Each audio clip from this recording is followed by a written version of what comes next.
Hello po sa lahat! Ngayong araw naman ay magluluto ako ng tinula and ito na yung ating isda and ito naman yung ating mga ingredients para sa tinula. So sili, onion, luya, kamatis, and sibuyas dahon. So ayan, ready na yung ating para sa tinola. So sa apoy tayo magluluto ngayon. Mas masarap kasi yung luto sa apoy. So ayan. Kumukulo na yung ating tubig. So, it's time na ilagay ko na yung ating mga ingredients para sa tinola. Tapos, yung isda natin. So, ayan na.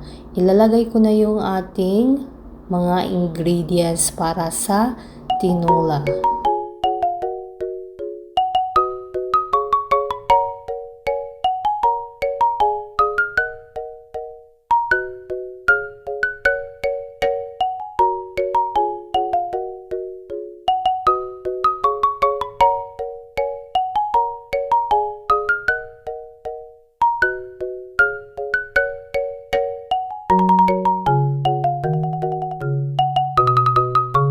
After a few minutes, it's time na ilagay na natin yung ating isda.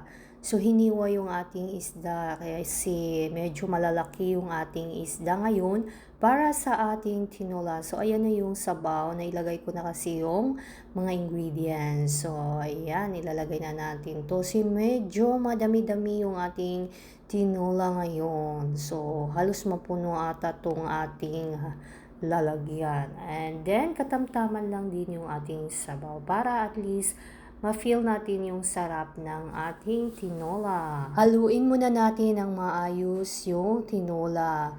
Pagkatapos nito ay maglagay na rin ako ng asin and tsaka magic sarap. Tapos, ayan, takpan natin ulit para maluto yung ating isda. So, ayan, naglagay na ako ng asin.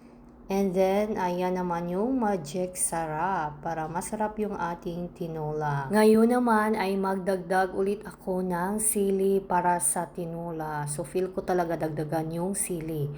Tapos, ito na ngayon ang ating tinola. So, ayan, ang sarap ng ating na ng ating tinola. So, it's time na tikman ko na yung kanyang sabaw kung okay na ba yung lasa. Tapos, ilagay ko na tong sibuyas dahon. So, ayan na yung pang last natin, yung sibuyas dahon. Tapos, mix natin ulit and then yan. So, in a few minutes talaga or seconds, maluluto na tong ating tinola since okay na yung kanyang sabaw. So, ayan na, luto na yung ating tinola. Ayan, masarap to kapag mainit pa. Kain tayo habang mainit